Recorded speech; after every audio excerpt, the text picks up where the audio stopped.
Start spreading the news. We interrupt our program to bring you this important message. New York, I love you. I love New York.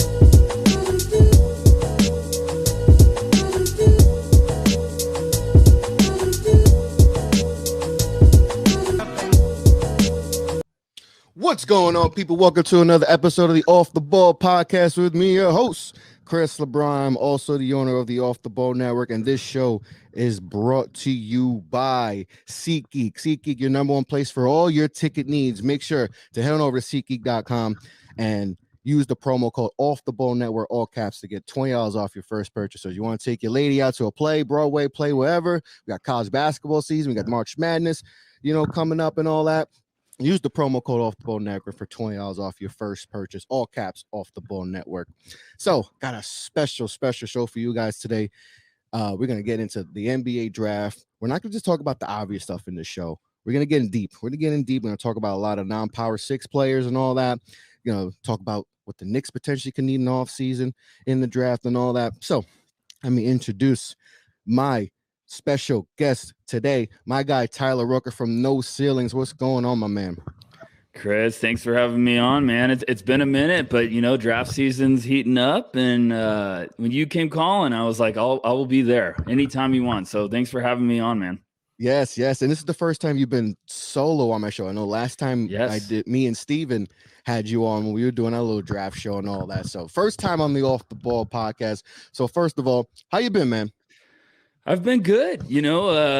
Best time of the year. We got college basketball, March Madness about to get going. We got NBA playoffs right around the corner. I mean, what's better than this? Also, if we're getting away from basketball, we got NFL free agency. So, what's better if you're a sports fan? This is a magical time of the season. Yes. And we just talked about that before we started. The Giants got Darren Wall, and you are a Vikings fan. And yes. Like I said, I apologize for us for ending your season and all that. But it's payback for what happened early in the season with the field, the game winners and all that. Yes. So, I had to get our I had to come back and get you out. But yeah, it's an exciting time. We got March Madness, like you said, we're heading into the NBA playoffs. We got baseball. This is probably the best time for a sports fan and all that, but even more fun time for me as, loving the NBA draft and all that, and you being a big part of No Ceilings and all that. But I want to before we get into all this good stuff, I want to let's go a little back into your history and what made you want to start scouting and all that? Like, what is the origin of Tyler Rucker and draft scouting? So, like a lot of us that were fans of the sport forever. And even to the NFL, I always was obsessed with the draft. I was always one of those kids that, you get out your notebook and you're doing mock drafts and scribbling. And I got serious about it when I was working inside the NBA industry. I spent about 10 years kind of part-time jobs. I was trying to make a career out of it, and spent a year coaching overseas. And when I got overseas, I had been scouting kind of as just like a side hobby, to kind of just practice. And then when I was overseas coaching, I was like, I kind of want to start taking it serious. And I started a blog about it. And then from there, it kind of turned into me wanting to do a website about it. And eventually connected with some of our guys at No Ceilings, and kind of that took off, and we were like, let's make this a legit thing. Let's, cover the draft. And we wanted to make it something that we could give spotlight to every prospect, not just the ones that are going to be taking over the headlines on ESPN and stuff like that. We were like, hey, the guy that's projected to go 58th in the draft deserves just as much spotlight as the first guy. So that's kind of where I've been. And I've had the opportunity throughout my, if you want to call it, basketball career to pick the minds of a lot of scouts and kind of take this serious. And now I'm just trying to make No Ceilings with our team kind of a thing, a professional business. We're not just wanting to make it a website. Yeah, and what I love about what you guys do at No Ceilings is not just a typical the typical bio about the player and just what pros and cons. You guys put a little spice to it. It's entertaining, and I think that's why you guys have such a nice following over there, because you add a little spice to it. It's not just the this guy, he knows how to post up and this guy can't rebound, and that's just, it's a little, you add a little flavor to it and all that. You guys have very compelling articles, and it's just like it makes the reader want to dive in some more and all that. And I think that's what you guys do. And then you guys are very colorful. I know we said that with Corey. Everything's colorful. I love that. That's an underrated aspect too, is the spotlight. It pops. I think that's a very underrated aspect. It's not just the boring, whatever headline, white headline, but background. You guys add flavor to it, a little spice. And I think that's the little things you guys do is what's made you guys so popular, and why people always want to go to you guys to for the big boards and the mock drafts and the analysis about this prospect and all that, and want to find out about, all right, we know about the top guys, but we want to know more about the guys in the bottom, the bottom half of the draft. I'll get to know them a little more. So I think you guys do the little things better than a lot of other people do, and that's why you guys have such a good follow, which I think that goes to you guys for figuring that out.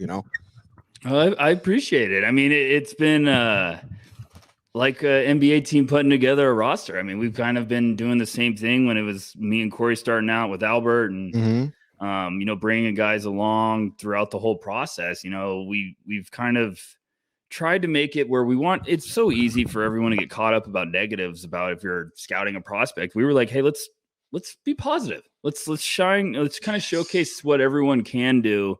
Instead of focusing on what they struggle at. And obviously, we get to a point where like, okay, they need to work on this, and we'll have a draft guide this year that'll spotlight the strengths and the weaknesses. And but it's just everyone on our No Ceilings team's been a strategic piece of the puzzle. Like, and they all have their strengths that have kind of helped weigh the entire team. And I'm proud of where we're at. I think we're on the right path. And I think over the years, we'll keep adding and figuring out. But yeah, it's been awesome, and the support's been just so cool and outstanding. And I know it motivates us every day. Like we all talk about it. It's like one little message goes a little far away. So we appreciate everyone that's reached out with their support. No, you guys are doing a great job, and it's going to get even better and better. But for you as a scout, what do you think the biggest thing you've learned from when you first started evaluating players till now? What do you think is the biggest thing you've learned in that time span? Well, I mean, there's a lot, so I'll try to not go too deep down the rabbit hole. But I would say one of the biggest things that I have to keep refreshing myself, and something that's been passed along to me, is 1 year doesn't tell the whole story, and it's something I consistently have to remind myself. And basically, what that is if you watch a potential pick that, a lot of guys have been projected as one and dones, top 5 picks, that they just have a nightmare season. Jaden McDaniels back at Washington was a guy that, off the top of my head, like I struggled with as evaluating. I'd watch and be like, hey, beginning of the year, people were saying he was a top 5 pick. Yeah. He ends up going like in the later part of the first round, but I was watching his film. I was like, I don't see this. And I talked to an executive who kind of was like, don't let that situation cloud your judgment. Yes. 1 year doesn't tell everything. And it was something I had heard from somebody else. And he's just like, just go back and keep watching. Like, don't get too married to it. Cause it's tough too. Like, some guys, they just don't fit in that system, that school. Yeah. Exactly. And you got to go back and watch them as a high schooler. Maybe they played overseas. So that's something that's definitely stuck out with me. Another thing off the top of my head is, I would say, watching it in person, watching a player in person compared to watching on film is 2 different worlds. Of course. Yeah. Even if a guy's listed at 6'8", you might realize when you get to see him in person, you might be like, well, he looks closer to 6'10" and 7 or 6'8". So, and also I've watched guys on film, and then when I see him in person, I'm like, wait, they look way more impressive in person. Chet Holmgren was a guy that on film, I thought he was a little lanky and slow. And then I get in person, I was like, whoa, he's really fluid. He moves around. He's talking nonstop. He's smart. It's just 2 different worlds. That's why I always say, if you're struggling to evaluate a player, if you have the opportunity to go see them in person, it'll help your headaches a lot.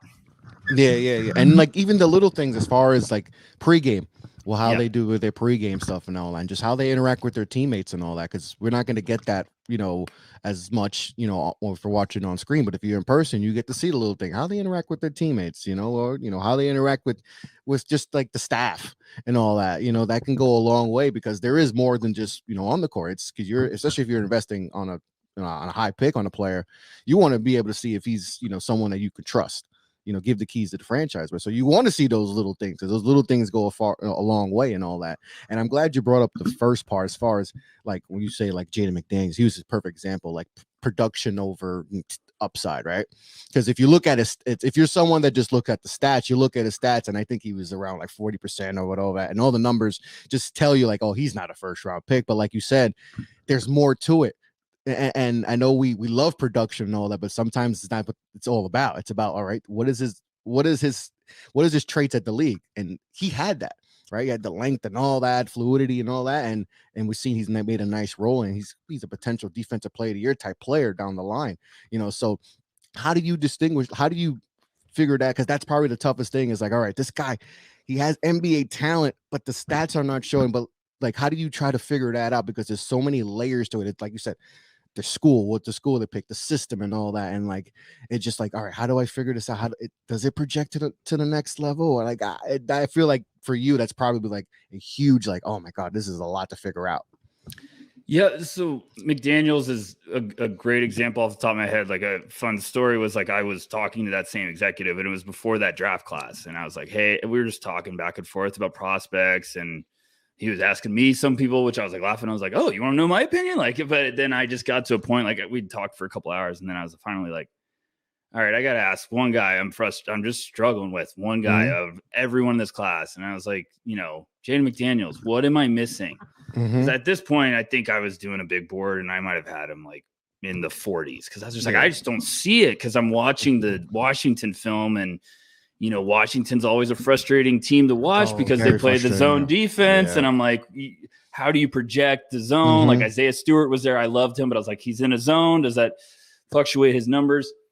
And he was just like, you got to go back and watch it. Don't get married to it. He's like, I'll tell you, I just watched him. I think it was like in Vegas or something. He was going up against NBA guys, and he was wiping the floor. So he's like, that dude's a different player when he gets away from that system. And he's like, I think it was a bad year in that system. And another guy off the top of my head, like Zaire Williams, was the same story for me. And it was like punishment for me, because I was like, oh, this is the same thing I just had with Jaden McDaniels. So I watched him at Stanford, and I was like, I don't see it. And then I'm like, okay, I got to go back and watch his high school. Like, I just learned this lesson. And even though I didn't have him very high on my board, he still goes 10th. And I think when you're evaluating those guys, you have to also not just like, production's so easy to look at. I'm guilty of it. Like, if a guy keeps being productive and improves, I'm going to be in love with that. But you have to also weigh potential and youth and the flashes. And, now with the G League, guys are looking at these guys and be like, we'll get them reps in the G League to just, develop, get some confidence, and the flashes, the length, you just got to weigh everything into it. So it does get to a point where teams are almost, in a weird way, they're not going to be obsessed with 1 year if they're a freshman. They're going to be like, hey, we've been scouting them since high school. We've seen what they can do when their confidence is surging. And some of these guys are also playing overseas with FIBA, and it's a lot of scouting. It's a lot of scouting away from games where you're going to see them in the gym and see what they can do. And, maybe they're not married to a system that they're just not comfortable in. Maybe they just need a new start. Yeah. And we see that a lot. And it seems like more nowadays in the league, we're not going to just look at this, how, your production in college. I always look back like Adam Morrison. Like, if Adam Morrison were to come out now, there's not a chance he's a top 3 pick. We would look at the other things, he's not, athletic, all those other things, and he would not be a top 3 pick. So there's the evolution of that, where we're not just so focused on the stats. It's like, okay, this is upside. Like, we are trying to project, and that could get you in trouble at times, but I think that's what it is now. It's all about projection. Like, we have to, what are you in 5 years? Are you an all-star? Then you're going to go higher than the guy that maybe, is a 3-year guy who has the production, 20 a game, all that. But, it's all about upside. We want to see, we want that future all-star and all that, and it could get you fired and all that. But and we're gonna see this a lot in this draft. A lot of guys that have crazy upside and all that. But let's get into it. Let's and listen. We know about all the high end guys and all that, Scoot and all that, and Wemby, But let's get into some lesser known names and some of your favorite non-power 6 players that you really like. So I'm gonna cheat a little bit because you told me non-power 6 guys, so I'm gonna kind of cheat, but I'm gonna say Jarris Walker at Houston's probably one of my guys. That counts.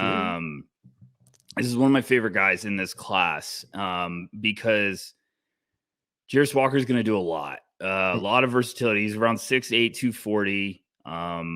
He's built like the Hulk, but he has a lot of versatility. And I don't throw this name around a lot, but the idea of Jarris Walker is kind of like a Draymond Green, where you just put him on there. He's got playmaking vision. He can guard multiple positions at a high level. His outside shot's still developing, but it's so much better this year compared to what it was in high school. So if he's going to get to a point where he's shooting around 35% just as a pick and pop guy at the NBA level, then you're like, oh my gosh. But in high school, he was kind of playing a point center at IMG Academy with a lot of talent on that roster, and he has fantastic vision. So he's going to be one of those guys, every draft class has that versatility darling that every NBA team's drooling over. And Jarris Walker is going to be that guy because he's got lightning quick feet. He can move fast and guard smaller players. So I think he might not be like the sexiest guy you get excited about that's going to put up like, Brandon Miller numbers where you're 30 a game. But Jarris Walker might be he had 11, 8, 4, and 5, or just he is all over the place. He impacts without scoring a ton. Trying to think of some other guys. Marcus Sasser. You know who he reminds me of? You know who he reminds me of? A more yoked up Paul Millsap. That's stuff like that where it's like, and Paul Millsap played for what, 15 years in the league? He was an all-star, he made a couple all-stars, and you don't realize like Paul Millsap was actually really, really good, but he wasn't flashy and all that. But like Jarris reminds me of like a more yoked up, version of that. Like I could see that. I could see him being that type of player in the next level. And you brought up a great point, Chris, previously, like all these prospects, like we always get fascinated with like, how do teams miss on guys like this? Like, why are they swinging for potential? And it's like, well, teams aren't really like scouts and executives and GMs. They aren't scouting these guys for the next 2 years. Like some of these guys are being like, is he going to make it to a third contract? Yeah. Like, what's he going to look like as a player when he's up for his second deal? Yeah. And that's where you start to like, people like, why is this guy going to the lottery? He averaged 6 points a game. And it's like, because they're projecting what he's going to be in 3 years. And they might be like, in 3 years, he might be ready to be a, two-way demon that really impacts the game. So Walker, I think, is everyone's going to look like, this looks like a guy that might play 10 plus years in the league and be a potential defense, like all defensive candidate some years down the road. So I love his game. His teammate Marcus Sasser, I'll keep that one short. He's older, upperclassman, senior, had some injuries last year. I think he tore his ACL. He missed most of the year, but decided to come back this year. He's just got some swagger. He's just a point guard that can score. He's gritty. He'll go to war with anyone. I think he'll probably end up as like a late first round guy, but if you're looking for a change of pace guard, like Marcus Sasser has it. Other one I'll bring up that's probably one of the hottest names right now is Taylor Hendricks. Yes, that's my guy. Yeah, that's my guy. I love Taylor Hendricks. I mean, we can talk forever about his game. I think people are going to watch him, and I think you need to not try to make him what he's not. Like I think he's just going to be a really, really good player at the next level. Like I think he can get out, he can hit the outside shot. He's got to develop he's not going to be a guy right away that you put the ball in the post and be like, okay, create your own opportunity on a isolation. That's just not his game. He's like, okay, I'm wide open on the elbow, catch and shoot, I'll take it. Or pick and pop three. But he's got some really fun stuff defensively. So I think if you're looking for a floor spacer with rim protecting ability, Hendricks is looking like a guy that's a surefire bet to go in the lottery right now. He's kind of rising the same way like Trey Murphy was. It feels like, and a very similar type of players. And how would you compare them? So Hendricks is Murphy's was more of like a traditional wing. Hendricks, I think, is going to be like almost like that prehistoric, like, remember when we were looking for power forwards, like we were hunting power forwards? Yeah.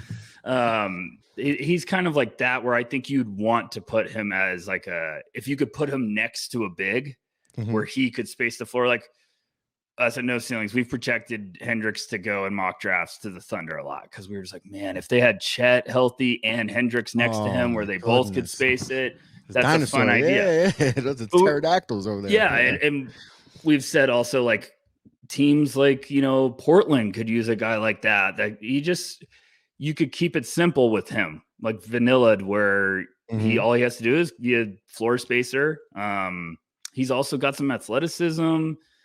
So comparing him to Murphy, I think Murphy has a little bit more versatility when it comes to guarding, positions. Murphy's also, like, I think people figured out he was a crazy athlete, like at the dunk contest. You could see. Yes. But Hendricks has that shot blocking ability that really makes him unique. And I think there's a really good player that's going to play a long time. I think some people might be like, well, does he have a higher ceiling than we're not really talking about? And it's like, well, don't make it too complicated. He just can play. The guy looks like he's going to be a hooper at the next level. Do you think, as far as the draft, do you think there's too much nitpicking? Like with certain prospects, it feels like we get so bored of them that we just start. And I know a lot happened, especially in the 2020 draft, where there was it feels like 7 years between, the start, with COVID happened. It felt like there was so much time that you could nitpick and all that. But it does feel like at times and we're seeing this a lot with certain prospects, like we just find little things to nitpick, like because they have so much great upside, or they're so good at a bunch of things that we're like, all right, we got to nitpick on a little thing. You think there's too much of that? Absolutely. I'm guilty of it too. I think everyone, if you're a scout or an evaluator, it's your job to nitpick. I mean, I actually just wrote an article at No Ceilings, and I talked about it's overthinking season. And I read that. Was a great article, by the way. Thank you. I appreciate it. But because I think that's 100% accurate. There's a lot of overthinking right now. And for you used a great word, and it's people get bored right now because we're so excited for March Madness. If you're a sicko for the draft maniacs out there, like, you've been watching these guys all year. So right now we're at that awkward point of the year where it's like, okay, it's March Madness. We're excited about that, but we've been watching all these guys. All of us feel like we got a good grasp of each of these prospects. So we're trying to find a new story to kind of excite us or get the burners going. And, I feel like that's why it's been lately. If you're on the internet, you see the Scoot Henderson versus Brandon Miller talks, and it's like, are we just bored, or is there something here? And it's fine. I think focusing on that is, I don't want to get too off track, but like the Brandon Miller Scoot thing, I think it's funny because we're trying to find something, because Victor's number one. So we're like, okay, what do we talk about next? And it's comparing those two, but there's definitely nitpicking. I personally, I feel like when I start to do that, I almost want to be like, okay, let me wipe all of my thoughts clean and just start fresh of like, okay, I'm going to go watch all the film, and I don't want to get too caught up on trying to pick someone's game apart, where it's like, you should just, what can they do? Like, that's the biggest secret in scouting is like, I think everyone wants to find out what someone can't do. You need to find out what they can do. NBA teams are scouting to find out what can they do for our team. And then after they answer that question, they fill in the blanks with everything else. Like, what do they need to work on? What's, what's potentially the concern area for him early on in his career? But right away, scouts are going to be like, oh, you got to find out what you can do. Like, what is this guy's NBA skill? Yeah, for sure. And how do you evaluate, especially like some of these prospects from lesser name schools like Tucker DeVries and Brandon Pomzinski?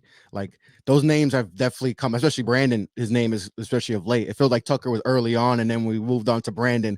As far as those names from lesser known schools that have kind of popped, and so how do you evaluate those guys? And we know they didn't play, not playing against great talent and all that, but those names have risen for a reason. So how do you evaluate those guys? Yeah, Tucker's a name that's heating up again. I mean, he was heating up in the beginning of the year, kind of cooled down, and now he's heating up again. I know we got a lot of guys in those things that really, really like him. And Brandon's. I love guys like this. I mean, it was Jalen Williams last year for me. Watching him, I love the small school guys because everyone overthinks that, and they're like, "Well, they're not playing against anyone." And I'm like, sooner or later, production isn't going to lie. If you're consistent, you're doing this throughout the year, you're being efficient. That's going to carry a lot of weight. And then, guys like Brandon, who plays in the WCC with like teams like Gonzaga, and there's a lot of underrated talent in that. He's produced against tough teams. So then you're all of a sudden be like, okay, well then that narrative you want to probably heat up. We can throw that out the window because he has played good against those clubs. Yep. I'm a big believer of, I watch any guy. I don't care what school they're at. And I'm like, does this guy look like he can play at the next level? And if my 100%. Answer is yes, I'm glad you said that. Yes. Because that's the most, does he have NBA moves? Right. Can he do that at the next level? And regardless of the talent, I'm glad you brought that because it happened with Jalen Williams last year. Yes. I want him to be a Knick so bad. I hear you. I was pushing for everyone. I was like, everyone needs to draft this guy. But the name across the chest shouldn't tell a story. It's got to be, you got to be focusing on the player. And then if you're, say we're debating two guys that have similar skill sets, and it's like, well, one of them played in the Big 12 this year, and the other guy was playing Division II. Yeah, I would probably start weighing that and be like, okay, that might tell me a little bit of a difference with the learning curve and everything. Yeah. Another guy, like a perfect example of this, Maxwell Lewis. I actually had on my list to bring up. Because people cool down on Max, man. Yes. He was another guy that we were talking about earlier, like, top 10, like a lot of buzz, but then and he's a perfect example of like, he's not on a good team and all that. So the focus is going to be on him. He's getting double team and all. So we're going to look, if you just look at the stats, you're like, oh man, he's forget about him. He wasn't as good as we thought. Or as people hyped him up to be, but it's like, no, you got to look more like, and I'm still big on Max. And you guys have him to I think you guys have him in your latest mock to my Knickerbockers. I believe. Yes. So that makes me happy. Me happy. We got some praise from the Knicks fans this morning. So Max is one of my favorite, case studies in this class right now, because the first half of the season, he was putting up numbers where it was like, if he keeps this up, there's no way he can't put him like in the top 10. And he's a late bloomer. He got into basketball late, kind of, I think, like in high school, like I want to say junior, senior year. Off the top of my head, I might be wrong by a year, but maybe even earlier than that. But I know he is a late bloomer, and you can see that on the court. Like, just there's rawness, but there's also like stuff he's trying on the court as a late bloomer that you're like, oh my gosh, like how just the footwork. There's some creation with the ball in his hands. You're like, whoa, this is advanced stuff. Like you get that down. So then you start watching that and you're like, okay, well, the first half of the season, he was like, I want to say 50% from the field, almost 45% from three, and like 88% from the free throw line. It was like a 6'8", 6'7" wing doing this. This is ridiculous. And almost averaging like 20 a game. It was unheard of. And I was like, he's going to cool down. It's coming. The rough stretch is coming, and people are going to be like, oh, okay, I guess. And that team is tough. I'm sorry if there's any diehard Pepperdine fans listening right now or listening to this pod. Yeah, that's tough. The team is really tough. Like, so this is a guy that I think could be a little bit of a steal for a team because he's got so much upside. But whoever drafts him, you got to be patient, because he's going to have a little bit of a learning curve. He's going to take some time, but I mean, the offensive upside he has to his game is scary. And I think also people are going to be like, well, he was at Pepperdine. They weren't that good of a team. And it's like, yeah, but you got to watch him.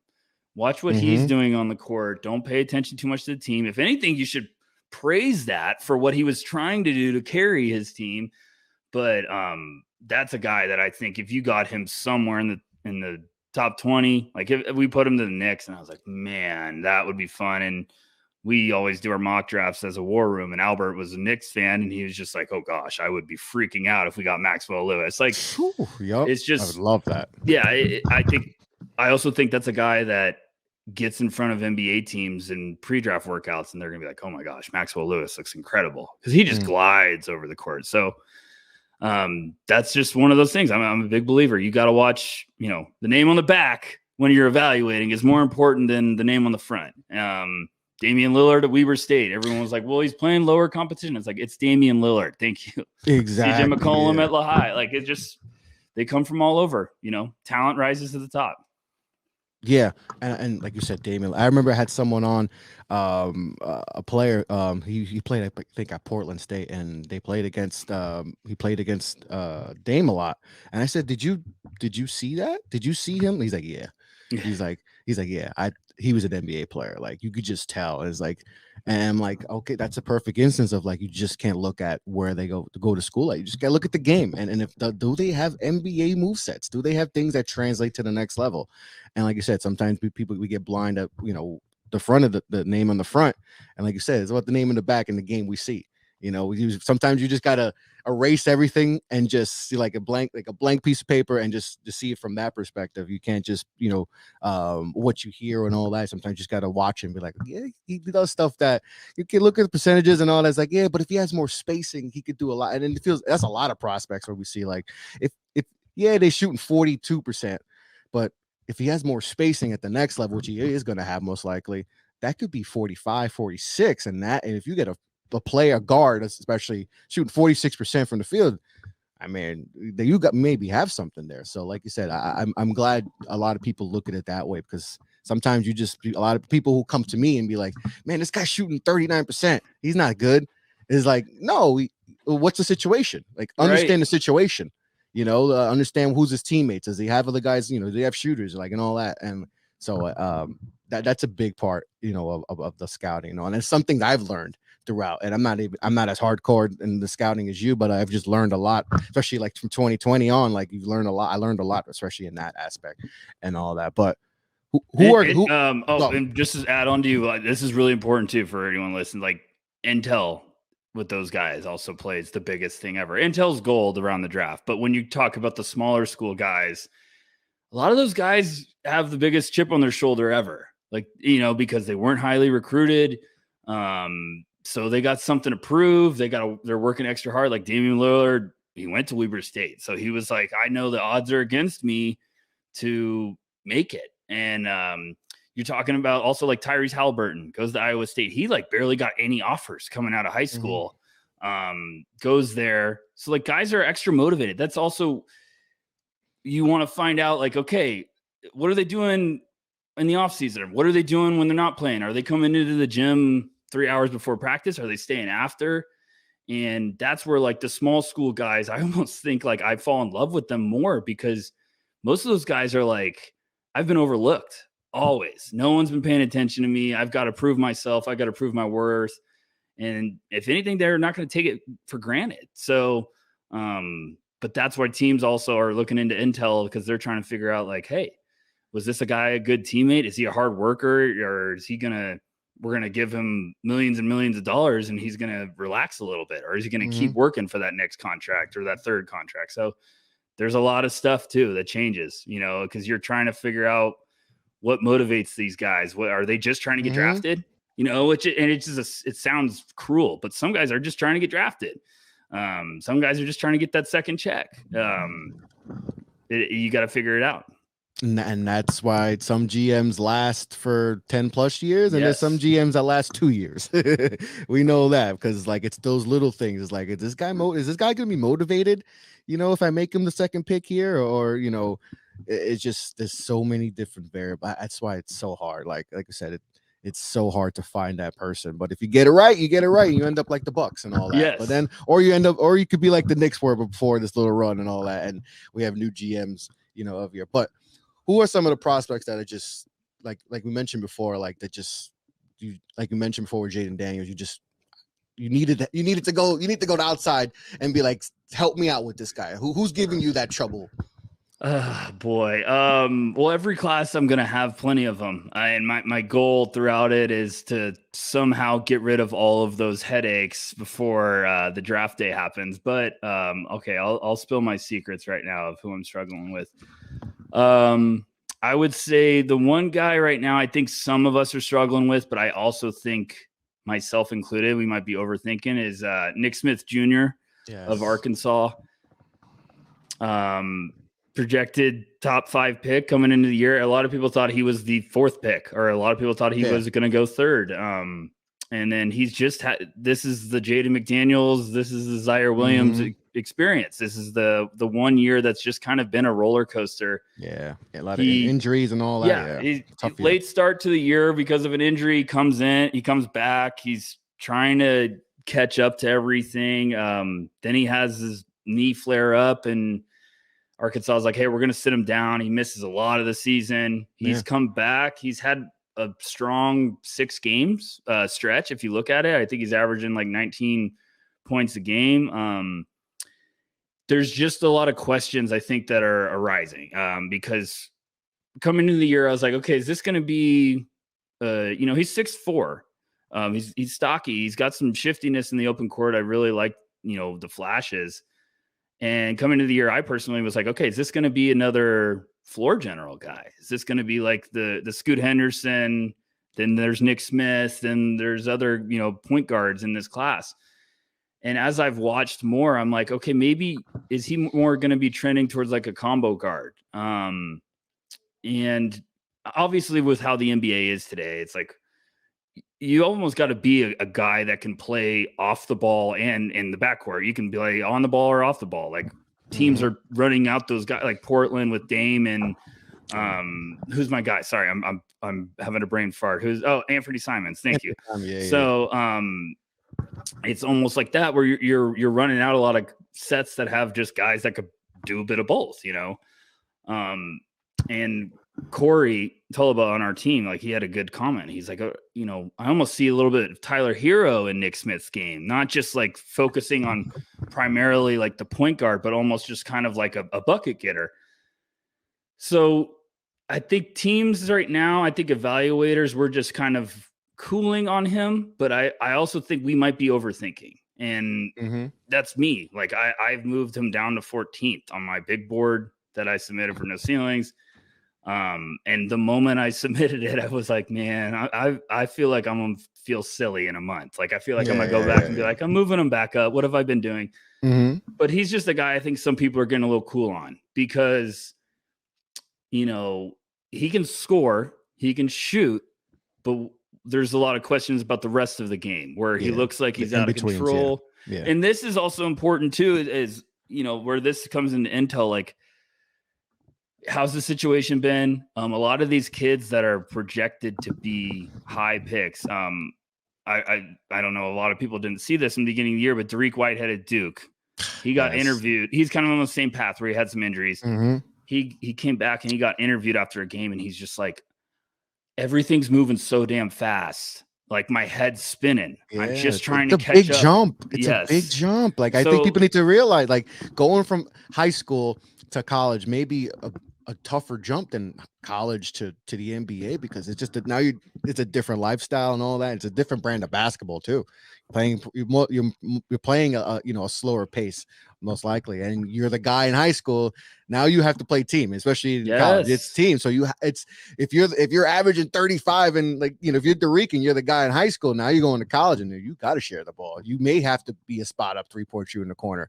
How do you adjust to that? And so for some guys, it's quicker. For some guys, it takes a little while. So I think that's another thing, people need to realize. Absolutely.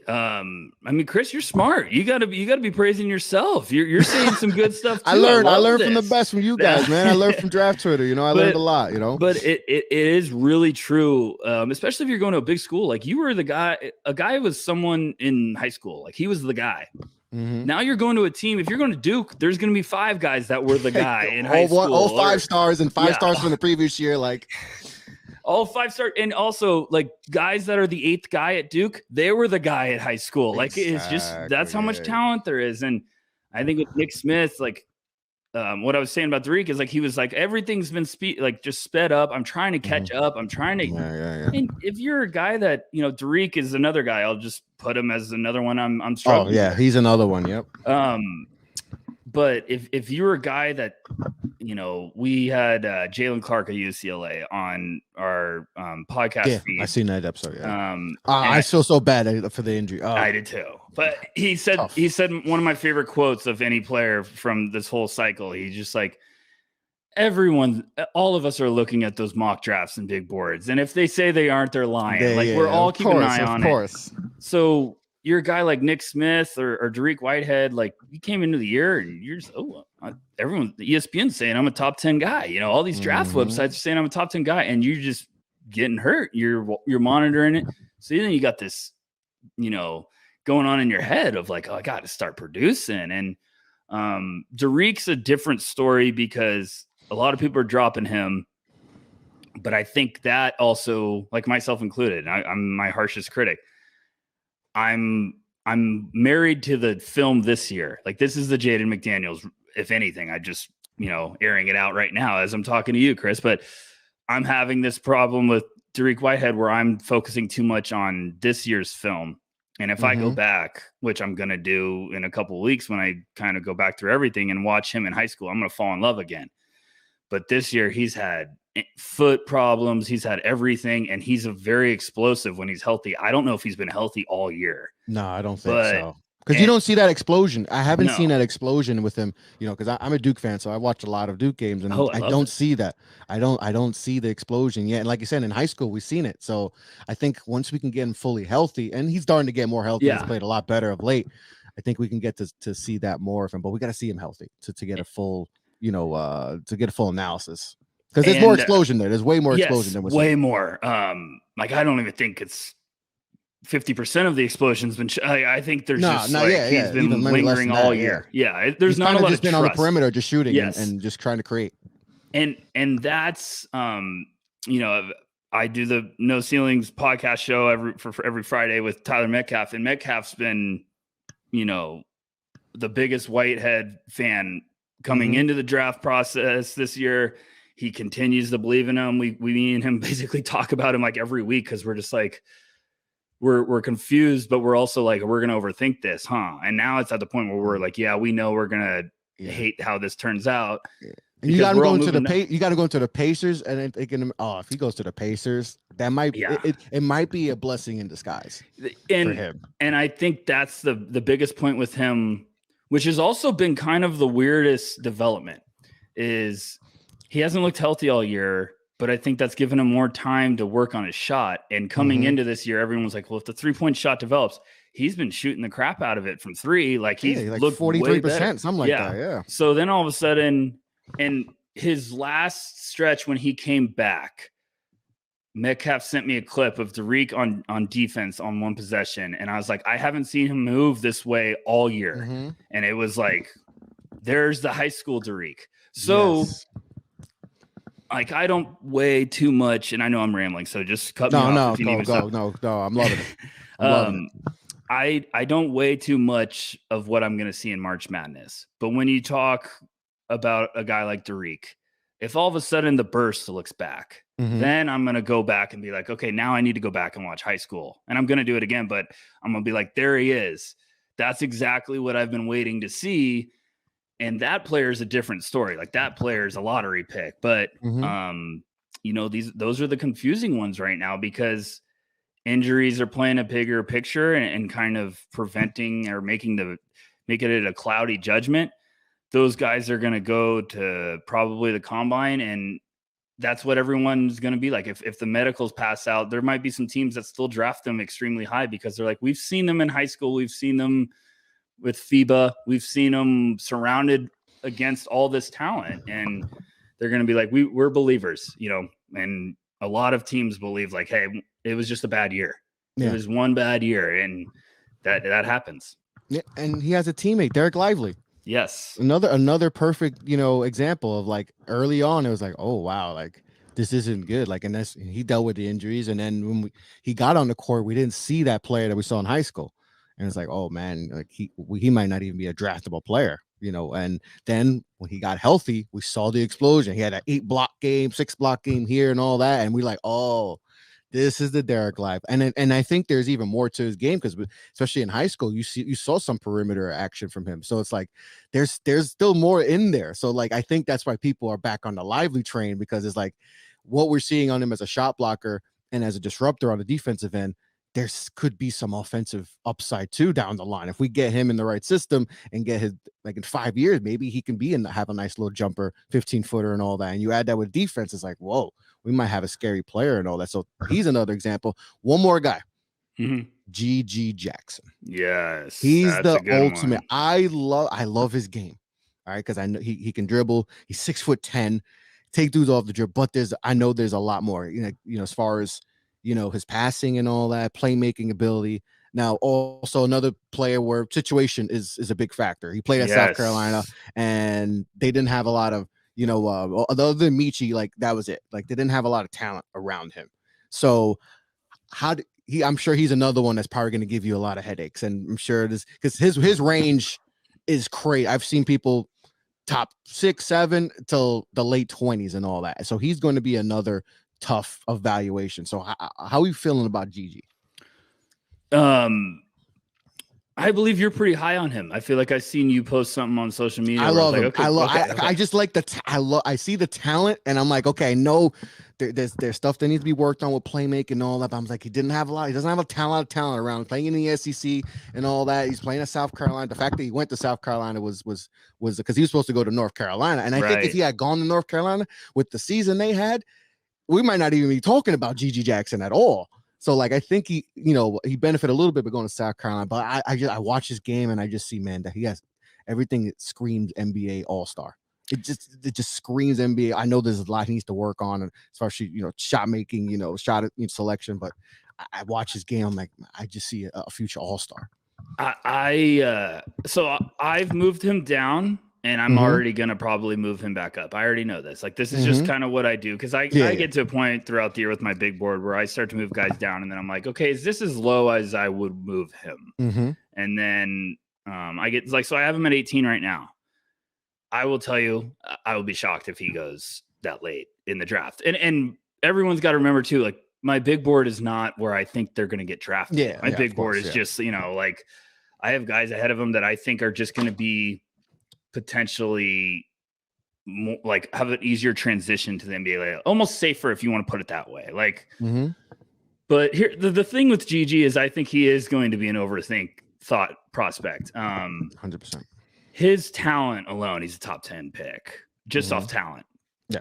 I think Intel is going to be a huge thing with him. Yes. The off-court stuff's going to be big with him. Yes. I mean, number 1 recruit, reclassified, like you said, he was going to North Carolina, reclassified to go to South Carolina. So he was playing in the SEC as an 18-year-old, putting up almost 15, 20 points a game sometimes, which is absurd to say out loud. And people need to realize that is crazy. And I kind of, I kind of put it as I compare his situation at South Carolina to Anthony Edwards at Georgia. Yes. And I don't mean any insult to those players, but no, we know they just weren't that good. Yeah. My co-host Tyler Metcalf would always say, to get an assist, you have to make a basket. So like Gigi had some plays this year where I think who was it against? It might have been against Miami. It was one of my favorite sequences where like I have it saved. So if anyone wants to argue like his assist rate's terrible, I'm going to be like, watch this play. But he drives, he throws a gorgeous like dump off to his teammate. Teammate goes up, misses a 2-footer. Gigi gets the rebound, drives and or get the first one gets blocked. Excuse me. Gigi gets the rebound, drives to the middle of the lane. The defense collapses on him. He throws a dump off to the same guy that just got a shot blocked, and the guy goes up and like gets it blocked again. And I was just like, oh my gosh, he had 2 assists basically on one play. But it was also like, it wasn't a clean, it was like he hesitated and then the guy came over and blocked it. And I was like, oh gosh. So he has the talent, but I also think you're giving the keys to the castle for a kid in the SEC. And I understand that aspect. As an 18-year-old, I think he got to a point where he's like, we're struggling. Like, I'm the offense. Yeah, and because you could see the visible frustration in this game, and he got benched, early in the season. But I also try to tell people like with him, like who are very low on him. Like I had some people that have him in like the second round. I'm like, you're nuts. Like talent alone, you're taking him at least in the late teens and all that. But like, I'm like, he's a 17-year-old, 18-year-old kid. He's playing on a bad team. And that's frustrating. Like I always try to put yourself in that situation, even in like a rec league, and you're on a bad team. You're gonna get frustrated, And it's like he's a young kid, he's a top player. He's played a lot of, he's been winning the whole career. And then you go to a team and you're not winning. Like he's young. We have to let him figure that out. Right. We just came. Oh no, he's a bad teammate and all that. Is like, yeah, he needs to learn how to be better in those situations. That's why he got benched. And I think he did learn from that benching and not playing a lot of minutes. But we have to also, he's a young 17, 18-year-old kid. So like when you're passing the ball and it's the right play, right? And that player is not making the basket, that's going to be frustrated because that's going to be on you because people are going to be like, well, he's not a passer. You look, he's averaging less than assists a game. And it's like, he really should be averaging 3 to 4. Like he really, if his teammates are hitting shots. So I think, I think I could see why people are afraid of him to give him the keys because he is to me a top 10, top 5 talent in this draft. But I could see why people are afraid to give him the keys. But if he's in the right situation, I feel like you have him they got 18 to the Hawks. I mean, he can be in a situation where he could be an all-star and you got him at the 18th pick. Like it's really, that's how scary his talent is. And it's not like we don't like him at OC. Like, it's not like I don't like him. I think if anything, we're projecting him to go later to like a playoff team. That's like, he will need a veteran presence. He needs to go somewhere where he can't go to Houston. Yeah. You're not the guy. Like if he goes somewhere where they're like, you got to, earn your shots and you can't just come in here and be playing with all these vets and be like, oh, I'm because you watch him at South Carolina. He also has some games where I'm like, whoa, okay, you're pulling from like way beyond. He has a J.R. Smith green light. So I get it, but he's going to have to learn. And, if his shot's not falling, he wasn't the most efficient throughout the year, but he's also, there's the situation playing into consideration again. So he's just going to have to, I thought he showed some great flashes on defense this year.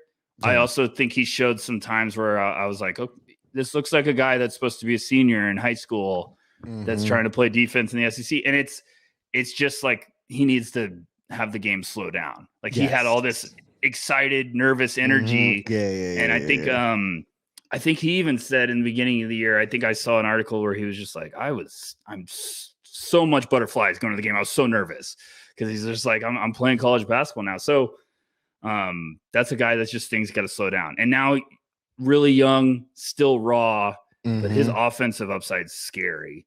And he needs to go somewhere. And I don't say this lightly, like he just needs to go somewhere where he can get reps. He needs to go, I don't love to say people take the G League as a bad thing, but it's like if he went to 18th overall or something and he could use just reps, but I still think he's going to get in front of front offices and executives in an open gym, and people are going to be like, "What in the world?" He's going to be a combine warrior. He's going to be a combine warrior. We had him at 18, and I think we were even laughing in our war room. We're like, "Gigi's probably going to go earlier than this," but Intel is going to be everything with him.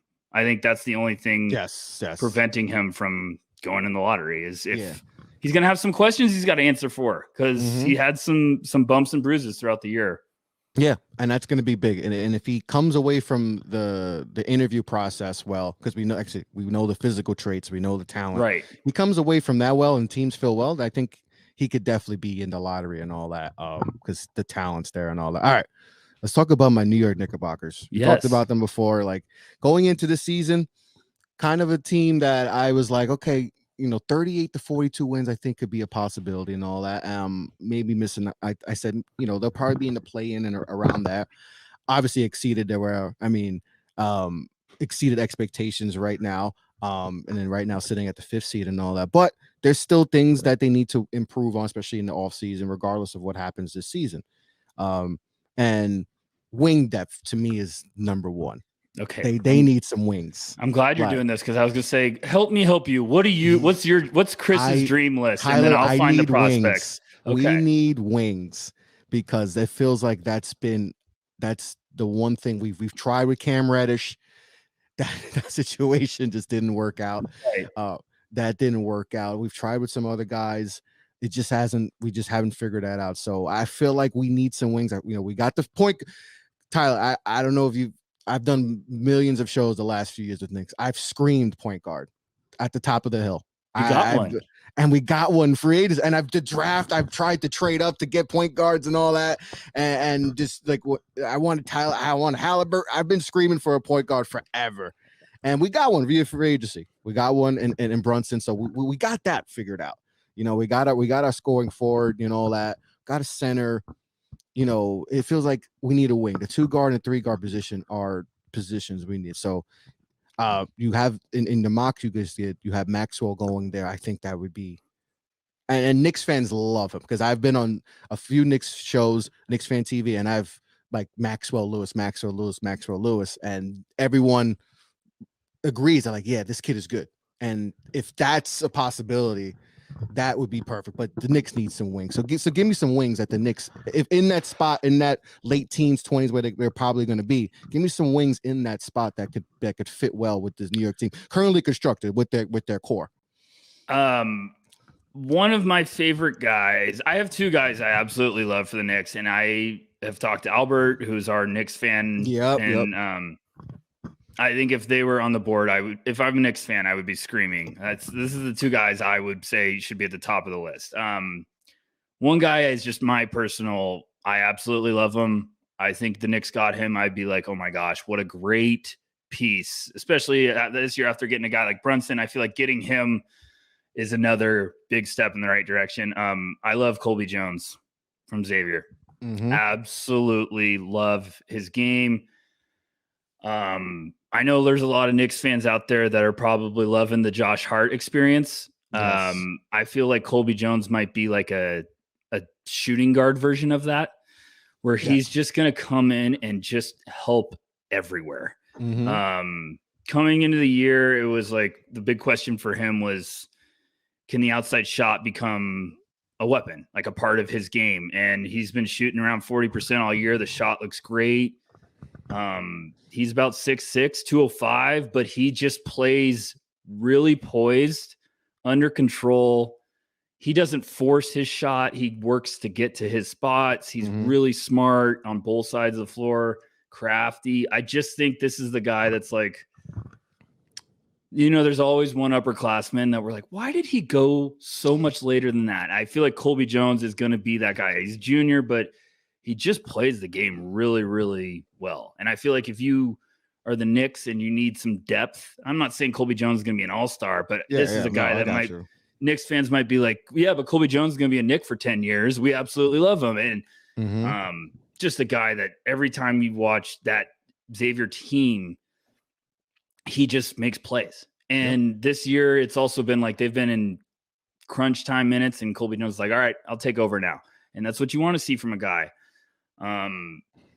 So I like his versatility a little bit more. I mean, he's averaging about 15, 5, and 4 on 51, 38, around 70% from the line. He's a better shooter than 70% from the line, but that's just kind of shows you like he can be a really good playmaker. He's a good piece that makes everyone on the court better. And then the other guy I absolutely love for them is Jordan Hawkins of UConn. Yes, that's my guy. I mean, Colby Jones and Jordan Hawkins, I will be like, just take them. Just get one of them. And Hawkins is kind of he's gonna make people work. Hawkins, he's gonna make people work on defense. My gosh, if you're listening, you haven't watched him. He's that old school like Ray Allen, like catch me if you can on offense, and it's so fun to watch. But he's not like people are gonna put him as like, I think he's the best movement shooter in this draft. And people are gonna put him as like, oh, he's just a 3-point specialist. And it's no. Jordan Hawkins got a little bit of nastiness. You watch his tape, he can come down the lane and throw down some anger on some slams. He can get bouncy. He's also, I think he's really underrated as like an off-ball defender. which I'm sure Tibbs loves. But there's a lot of upside his game compared to Colby Jones. Jordan Hawkins is a sophomore. Colby Jones is a junior. I think those guys are two really, really good pieces that could be in that range, and I think that would make a lot of sense for the Knicks. So, off the top of my head, I'm glad you said Jordan because you put him with Quentin Grimes and with Jalen Brunson. You could do a lot of small ball, and teams are just going to be frustrated. And Grimes, Colby Jones, I would say is like almost similar to Grimes, but I think Colby Jones has a little bit more playmaking.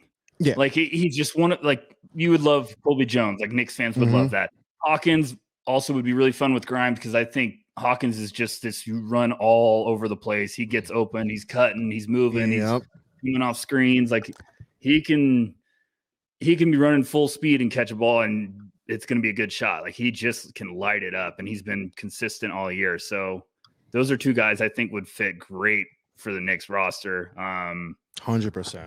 100%. They're going to be a good spot. I mean, even if they get, into playoffs and stuff, like I think they're still going to be in a good spot to get a piece. And you never know. Maybe they move up to go get one of these guys. I want them to do that because it feels like the last few drafts, they've been so afraid to get their guy. They haven't moved up to get their guy. They wanted Trey Murphy a few years back. They didn't go get him, and then they moved down. It feels like, and this year, I think they wanted who's the guy from the G League? Daniels. Dyson Daniels. He goes a few picks earlier. They just punt on the whole, and then I remember when they took Ousmane Dieng. Everyone was like, no. I was like, he's good though. I was like, no, for Ntilikina. They just thought Ntilikina. I was like, oh God, can't draft any Frenchman in it's over. That's a rule now with the Knicks. Yeah, because they saw the points per game. They're like, no, we can't go for this again. This happened once. We can't do this again. And then they punt. But I feel like this is an instant. They have the picks. I feel like if there's a guy, especially a wing, that they like, go get him. Don't be afraid. You got the assets to go get him. If you're not using those assets to make a big splash in a trade, go get your guy. I feel like they've been too afraid to they wait, and then it's too late, and then they punt, and then they move down, and they've gotten value in especially the last few years. But go get that guy that could be a nice piece and all that. Don't wait till that guy's gone, and then we just punt on or just move back too far where you don't get the guy you want. So the Knicks could be in a good position to get a really good player late. And like I said, those are really good. Colby Jones and Jordan Hawkins would be a great fit. But we're going to cap this off, and we're going to do a little wrestling draft. Okay. We're going to do a wrestling draft, all right? So we're going to do 4 picks each. I'm going to give you the number 1 pick, and I know you're not up to date with today, so we're going to go pre-2000. Let's go pre-2005, all right? So I can go old school. You can go old school. You can go as old school you want. You want Bruno Sammartino, you got Bruno Sammartino. You want Pedro Morales or whoever, you can go that deep. Or Luthez from the 40s. Whatever's your cup of tea and all that, Tyler, you could pick. So 4 picks. You could pick whoever you want. You're on the clock. Who's your first pick? I mean, okay, so any diehard wrestling fans out there, if I insult you with my preference of order, I apologize. But it's just kind of like I have guys that I think are awesome. I love them. I'm not going off of just pure wrestling ability. So let's just be a little patient with me. But so how are you going about your draft? Are you going about you're building around with talent? Are you looking for draws? How are you going to build your team around? I'm just looking for talent. I'm just looking for guys talent that are gonna just light it up. I need some showstoppers. So gotcha.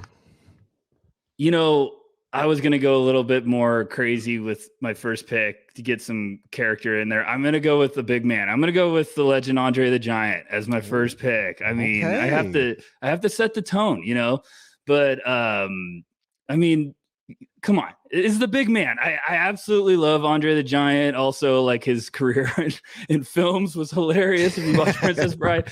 So, but watching all of those like legendary, bouts with, what is it, the Astrodome and stuff with Hulk Hogan and stuff, I was just like, oh my gosh, like think about being like a kid back then and just being like, this is unbelievable. Larger than life. He's so big. Like it's just, he made Hulk Hogan look small. Like when they do this stare down at WrestleMania 3, like that stare down is like Hulk Hogan's what 6'6", 300. Yeah. And he makes him look small.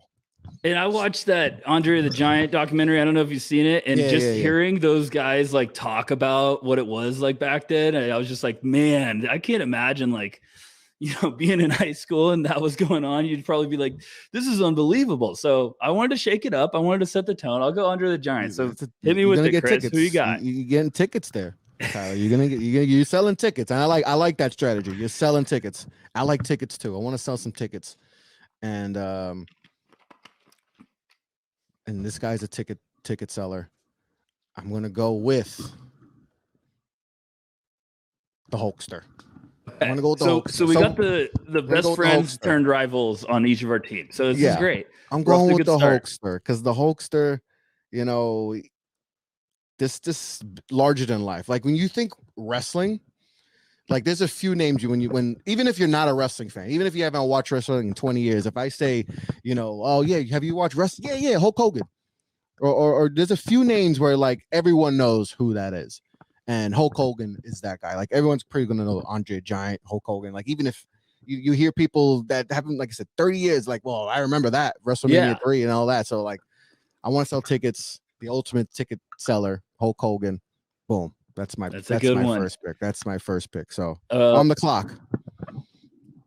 I'm gonna keep selling tickets. I'm gonna get the People's Champ. I'm gonna get The Rock. So Dwayne, I got to do it. Dwayne. Okay. I'm trying. I'm trying to at least have a good performance, but you can't tell me that anybody hasn't tried to do the people's elbow, even if you're just joking around with your buddies. Everyone's done the eyebrow. Everyone's done the eyebrow. I mean, he's also probably the funniest. Like if you ever get bored and need to laugh, I feel like going and watching his interviews, it makes me cry every single time. I'm just like, you could spend hours, like a whole day watching Rock promos and where he's just making fun of people or whoever. It's hysterical. I don't know if you ever seen the one where it's the British Bulldog versus Triple H on SmackDown, I believe. Yeah, it was SmackDown. They were fighting for the WWF title. And The Rock's the special guest referee, but he's not in referee. He's in his leather pants and all that shirt and all that glasses on.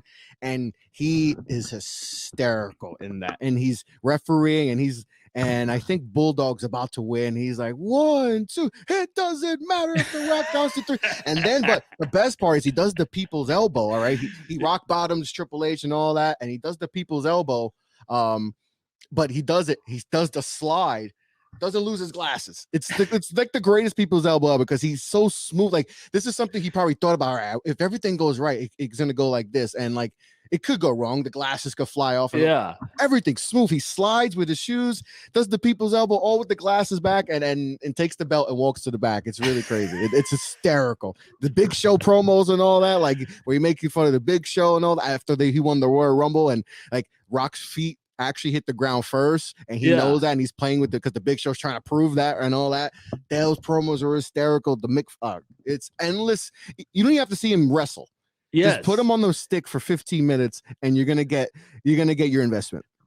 I have a buddy who like probably watches the least amount of wrestling ever, but I feel like once a year he'll just send me like a random like Rock interview that he can't stop laughing at that on YouTube, like on a deep dive, and I'm like, I'll be crying hysterically with just some of the stuff he says. I'm just like, oh gosh, the guy, hey, he understood how to be the best entertainer. He understood how to make people love him and laugh. He entertained us. Yes. Like he definitely did that for sure. All right. So you got The Rock. So I'm going to go with his top rival now. I'm going with glass shattered Stone Cold Steve Austin. That's a good one. We got to go with Stone Cold. The beer, I remember being a kid, and I don't know if you remember when him and Vince McMahon are going at it, right? Yes. He had the gun. And I remember being so scared for Vince as a kid because I'm like, oh my God, he's going to shoot him live on air. Like he's going to blow his head off. I'm scared. I'm telling my mom, I'm crying. I'm like upset. I'm like, oh mom, he's going to kill him. And she don't know what's going on. Like, and then it just does like the peep. And then it's Austin 316 and he pees on his pants, Vince. Just the segments with him, like a lot of people can't stand their bosses. Right? Yes. A lot of people can't stand that, and they wish they can. If I can just get 5 minutes from, he was that guy for us. Yes, he was that guy. We wanted to do that against our bosses, and he was able to do that week after week after week, and just when that glass shatters, Tyler, even It's to the this best day. sound. It's the the best greatest sound in wrestling. That and the dong. When Undertaker, Yes. those two sounds are the greatest sounds. But the glass shatter, it doesn't matter. He could be 75 years old coming out in a wheelchair, but you hear that, he's gonna get the biggest pop at that day. So Stone Cold for me is my pick. He is just a legend and all that. Great matches. Like I said, the entrance alone, when he just coming out, just kicking ass and all that, he was just the best. So I'm going Stone Cold with my second pick. Every time you watch an old video and they just have the camera on the crowd and they just play the glass shattering so loud, like I literally get goosebumps. It really is one of the best sounds in sports. I mean, it really is. It's everyone like pops a for it. Swish in basketball, like a home run off the bat in baseball, like the glass shattering is right up there. It's just legendary. So it's iconic. It is all right. iconic. Well, I'll go with you. You mentioned him, the other sound. The Undertaker gif I've used 500 times, and I also think it's just the best. It's another brilliant thing with wrestling. Like the Undertaker is just legendary. Lights go out and he comes out of nowhere, or coming out of the coffin, or the slow walk. I mean, everyone gets scared. I don't care what anyone wants to say. You get scared when he's doing that slow walk or coming out of the burning coffin. I mean, just a legend. Yeah, it's. I went to WrestleMania 10 years ago, or whatever. When I was in New York. I went to the last, but he wasn't at the last one. That was in MetLife. But being in the arena, pitch black, and him coming out with the dong, and like just seeing everyone just in awe. Like, and we've seen it on TV, but when you see it live, I don't know if you're gonna be the live show and seen him come out. Wish. It is a spectacle. It is just pure, like you're just in awe. And like always, people would complain like, "Oh, it's so long," but it's like you don't even care when you're there. Yeah, it is like, who special. cares? You hear Make the it dong, longer. and you're like he's just in the walk, and then how he just controls everything. It is, and just the matches he had, well, like Kane and all. Like I just watched a documentary with him and Kane, and like that story, like the brothers and all that, and how they told that story for a while, and then him going at, and the matches he's had great matches too, Shawn Michaels and all that. Like, but just the entrance alone is legendary. Like everybody loves that entrance, so can't go wrong with the Taker there. So I'm gonna go with my third pick. I'm going with Bret Hart. The best there is, the best there was, the best. In my opinion, the greatest wrestler of all time. He's my favorite. I absolutely love him. He's just, that was my guy. I wore pink in high school because of him. Because that's just how much I love. He is to me the best. He made wrestling look real. Like his punches, like you would think, like, yo, Bret's really hurting this guy. Yeah, like the storytelling he would tell in the ring, the entrance too. Ding, ding, ding, ding, ding. And I was always jealous of the kids that, how he would go in the ring and then take his glasses off and he would give it to a kid. I was like, oh man, I was jealous of every kid that would get a pair of glasses and all that. And I've been to a few matches. I was lucky enough to see him wrestle live a few times when I was a little kid, that was my first guy. He was my first favorite wrestler. And the entrance, the sharpshooter, he made that. He put that. Like, there's other people who've done this. Like The Rock does a sharpshooter, but it's too much emptiness in the sharpshooter. He doesn't feel like he's hurting someone. Sting's done it, but doesn't look like it hurts too much. It looks like it hurts Sting more than it does the wrestler. But when Bret puts that on, and I remember it was SummerSlam, I think 92. He fought Mr. Perfect. He must have put that thing on, and the storyline was Mr. Perfect had a bad back, and like he cranked that thing up, and I was like, oh my God, this guy's the greatest of all time. Like he's the great. That was like the first tape someone showed me. I was like, yep, I'm a Bret guy. So Bret Hart to me is my favorite wrestler of all time. I think he is the greatest wrestler of all time. He made things just look real, Tyler. He made it look real. The sharpshooter, that thing hurt. And like when I remember I had my cousin try it on me. I was like, oh yeah, it does hurt. Back hurt. No, I'm done. It's like, to me, that was the greatest finisher, greatest wrestler of all time. He made things look real. So I'm taking Bret. You got me so excited. I'm about to go look up his YouTube watch the match with Mr. Perfect. Mr. Perfect doesn't even let it fully crank, let it fully get on him, and he taps out because Bret just pulls it back. He made it look real. Like some of the punches were like, yo, Bret, chill. You're really gonna hurt this guy and all that. Like, and he just that was just his style. He made things look real and all that. Man, that's why I loved him. The entrance too and all that. How cool he came. He came out cool with the. He made pink cool. Like the pink was like just strictly girl color, but he rocked that thing like it was nothing. And it was like, man, I love this dude. So I'm going with my third pick with Bret Hart. All right, your final pick. Final pick. Okay, I didn't know it was my final one, but I am gonna go. I can't pass this one up. So, my man, Macho Man. I gotta give him. I absolutely just love. I love Macho Man. I still talk about interview guys. Like I just laugh every time. Funny story is one year I went for Halloween. I dressed up as Macho Man, so I tried to do like the voice all day, and I get way too into character for Halloween. So I like tried to. It was me and like 5 buddies, and we all dressed up as like 80s wrestlers. My buddy was like a 6'5", like former college pitcher. He dressed up as Hulk Hogan, so it was perfect. I was Macho Man. I had like the fake beard, and then one of our buddies is Ric Flair. So I had to give me some Macho Man love. So the outfits were hilarious. His interviews are unbelievable. I also feel like when he passed, R.I.P. But like his video, like the tribute video, with the Coldplay playing in the background, I probably like cried or like watched 800 times. It's unbelievable. Yes. So, but yeah, like it's like legendary. Slim Jim. I mean, come on. We all ate Slim Jims because of him. We all had Slim Jims because of him. Great marketing. Yes, and just everything about his character was just like the colors and the color scheme, the robes and all that. Just and the voice. Nobody can ever replicate that. Yes, you're never gonna have another character like Macho Man. You could force it, it just won't work. He is just, and then even when like he went to WCW and all, like when he turned his like NWO version, like still great character, but those early runs in the 80s and 90s and the matches he's had.